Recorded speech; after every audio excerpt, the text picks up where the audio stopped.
Sir ఇప్పుడు కూటమి ప్రభుత్వం వచ్చిన తర్వాత అమరావతి రాజధానిగా ఆమోదించారు. ఒక విశాఖ వాసిగా ఉండి మీరు ఎలా ఫీల్ అవుతున్నారు?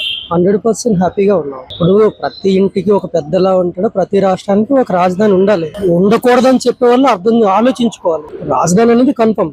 అది వైజాగ్, అమరావతి ఎక్కడ అనేది పెద్దలు నిర్ణయించారు. దాన్ని చెడగొట్టాలని చూశారు, మళ్ళీ దాన్ని శాసనం చేశారు. 100% అది పక్కగా ఉంటారు. సో వికేంద్రీకరణ అనేది వీళ్ళు చూస్తున్నారు కాబట్టి 100% కంపెనీస్ వస్తే అన్ఎంప్లాయిడ్ కి ఎంప్లాయ్ వస్తుంది, ఎంప్లాయ్మెంట్ పెరుగుతుంది, మనకి ఇంకా చాలా వరకు పెట్టుబడులు వస్తాయి. పెట్టుబడులు రావడం వల్ల ఆ రాష్ట్రానికి ఆదాయం పెరుగుతుంది. ఫ్యూచర్ మన పిల్లలు బయటకు ఎక్కడికి పోకుండా లోకల్ గానే ఉద్యోగాలు చేసుకునే పరిస్థితి వస్తుంది.